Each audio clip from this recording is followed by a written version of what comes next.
안녕하세요. 주의 이프리입니다. 2021년 설 연휴의 시작이네요. 먼저 이프리가 큰 절 한번 올리겠습니다. 올 한해 복 무지하게 많이 받으세요. 까치까치 설날은 어저께이고 우리우리 설날은 대박나는 날이죠. 명절 연휴 동안 보실 수 있도록 기업을 하나 더 다뤄보겠습니다.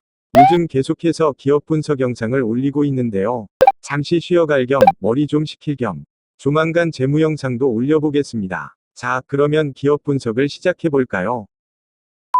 앞서 커뮤니티에 공지한 것처럼 오늘 다룰 기업은 코스닥 상장사 오파스넷입니다. 현재 시가총액은 454억이네요. 다트로 들어가 보겠습니다. 일단 신탁계약 해지 결과 보고서 공시가 보이죠? 차업줄이니 여러분들도 이제 이것만 봐도 대강 추측할 수 있으시죠? 오파스넷에 자사주가 있을 수 있겠구나 하고요. 하하, 이건 이따가 봐보기로 하고, 공시에서 가장 눈에 띄는 건 임원 및 주요주주들의 주식 소유 상황 보고서네요. 원놈의 주식 소유 상황 보고서 공시가 일이 많은지 분기 보고서도 뒤로 밀려있네요. 이 페이지로 가봅시다. 여기에도 소유 상황 보고서가 많이 차지하네요. 그리고 밑에 보면 건배락이라는 권리락과 배당락이 동시에 이뤄진 공시가 있는데요. 무상증자를 했다는 것을 알 수 있죠. 3페이지로 가봅시다. 여전히 임직원분들의 소유 상황 보고서가 많이 차지합니다. 그리고 제일 밑에는 역시나 무상증자 결정 공시가 보이네요. 오파스넷의 무상증자 공시를 클릭해보면 200% 무상증자였던 것을 알 수 있습니다.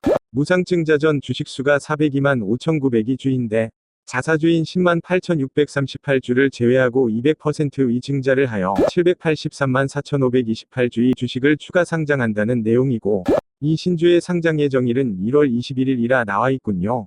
현재 시간으로는 이미 상장했겠죠. 공시 밑으로 좀 더 내려보면 주식수의 변화가 보이고, 1월 1일에 주주명부에 등재된 주주에서 그들이 소유한 주식수의 2주의 신주를 더 발행한다고 나와있죠. 또한 신주의 재원을 주식 발행 조가금으로 한다고 나와있는데 780만 주가량의 신주를 발행하며 증가되는 39억가량의 자본금을 무상으로 하는 것이니 이 자금을 오파스넷의 자본잉여금에서 전입하겠다는 뜻이죠. 무상증자 공시에서 권리락 일정은 따로 적혀있지 않았지만 아까 무상증자 권리락 공시를 봤었죠. 12월 29일이었던 것을 알 수 있습니다. 그러니 건배락 공시 이후의 수많은 소유 상황 보고서들은 무상증자 이후 바뀌게 되는 임직원들의 주식수 변동 공시인 것이죠. 자, 이제는 분기보고서로 가서 봐보자고요. 4페이지로 가서 분기보고서 클릭.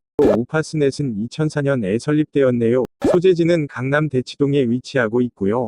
2016년 12월에는 코넥스 시장에 상장했고 2년 만에 코스닥 시장으로 이전 상장한 기업이네요.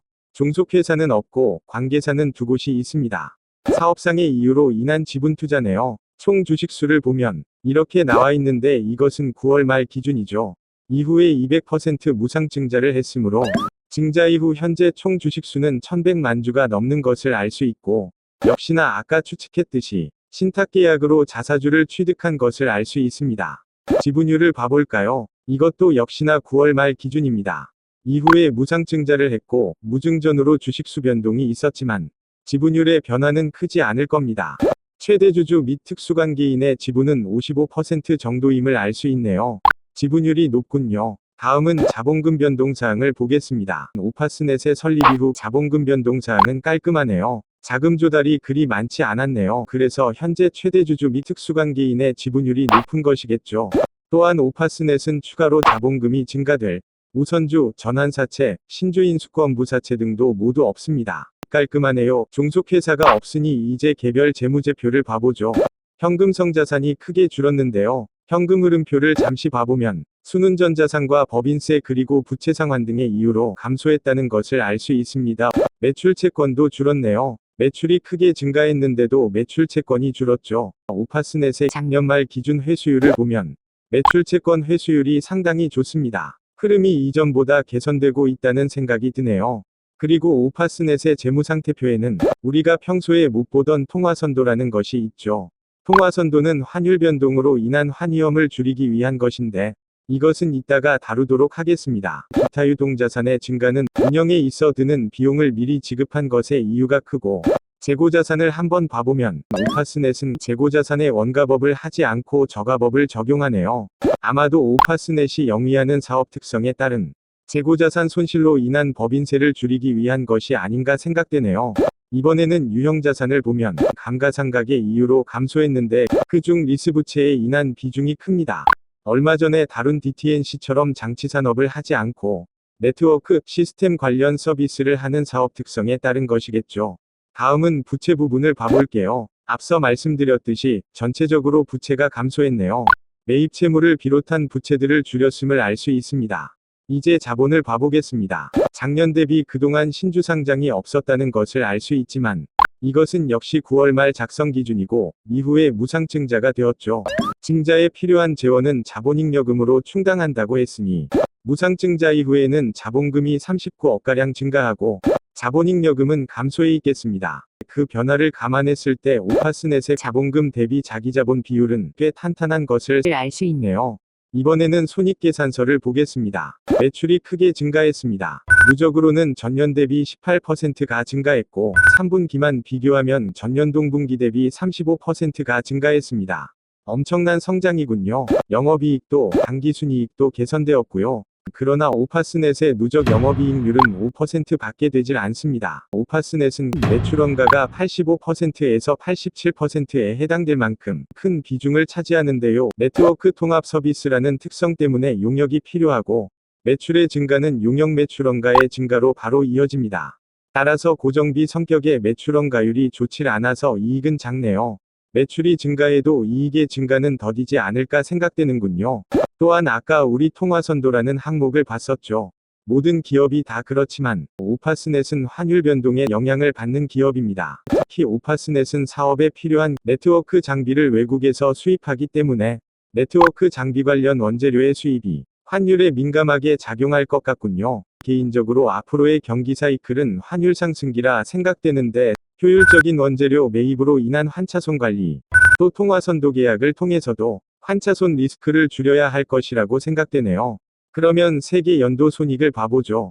매출 성장을 보세요. 18년도에는 10% 증가하더니 19년도에는 30%가 증가했습니다. 성장이 엄청나죠. 그러나 역시 매출원가 부분이 같이 크게 증가됩니다.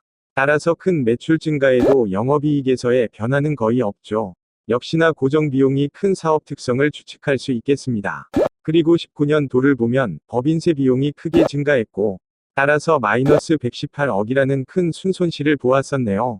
왜 19년에도 법인세 비용이 이렇게 증가했는지 봐보면 과거 기간 동안의 과세액을 추가하여 법인세로 부과하게 된 것을 알 수 있습니다.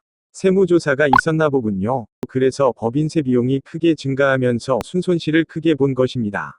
그리고 이것에 불복하는 절차가 진행되고 있나 보네요. 오파스넷이 재고자산의 저가법을 적용한 것도 사업상 특성에 따른 손실의 법인세가 적용되는 것을 방지하기 위한 변화로 추측할 수 있겠습니다. 찾아보면 이 이후로 저가법을 적용했거든요. 그리고 20년 한 해의 예상실적 공정공시가 있었는데 이를 살펴보면 20년 한 해 매출이 1134억으로 예상되나 보군요. 19년 매출 대비 20년 추정 매출은 10% 증가한 수준임을 알 수 있습니다. 자, 그러면 이제 오파스넷의 사업을 봐보자고요. 오파스넷은 네트워크 통합 용역 및 유지보수를 주된 사업으로 영위하고 있습니다. 네트워크 장비 제조사로부터 장비를 매입하여 고객사의 환경에 맞춰 시스템을 설계하고 구축하여 용역으로 운영하고 있는 사업 형태죠. 특히 세계 최대 네트워크 장비 업체인 시스코 시스템즈라는 기업이 있는데요. 오파스넷은 이러한 시스코 시스템즈와 C 부분 골드 파트너로 선정된 기업입니다. 즉 오파스넷은 시스코 시스템즈의 제품들을 매입하여 국내외로 공급하고 더 나아가서 구축 운용을 하는 네트워크 통합 솔루션을 제공하는 겁니다. 제품들을 보면 대부분 시스코 시스템즈의 제품임을 알 수 있고요. 이러한 제품들을 매입하여 SKT, 삼성전자, IBM, 한국거래소, 삼성 SDS, LG CNS 등에 공급하고 네트워크 구축 및 운용을 하는 것입니다. 매출 비중을 보면 역시나 네트워크 부분에서의 매출 비중이 크고 그 외 이렇다 할 만한 큰 변화는 없는 것 같습니다. 앞으로 계속해서 5G로의 전환을 위한 구축 사업이 있고 5G 성장을 기반으로 모바일 트래픽이 급증하게 될 텐데요. 데이터량이 급증하면 여러 하위망을 서로 연결하여 분산된 통신장치들을 처리하기 위한 이른바 백본망에 접근하기 위한 네트워크 장비 투자가 많아질 테니 오파스넷의 네트워크 공급 매출 전망도 좋아 보이네요. 그리고 아까 나열한 제품들 중에서 화상AI에 쓰이는 솔루션 제품이 있었는데요. 화상AI는 시스코가 가속화하려는 사업이고 실제로 코로나로 인한 비대면 확산으로 사용량이 급증하고 있죠. 실제로 오파스넷도 화상회의 시스템 구축을 전담하는 조직을 신설하였습니다. 앞서 오파스넷의 네트워크 통합 사업은 고정비 성격의 매출원가율이 높다고도 말했었는데 화상회의 솔루션은 별도의 기기가 없이도 스마트폰이나 PC 등을 통해 참여 가능한 솔루션이므로 이 사업의 성장은 앞으로 오파스넷의 이익률을 개선시킬 수 있는 요소로 보이네요. 그러면 이쯤 보면 될 것 같군요. 이프리의 기업 평가 시간입니다.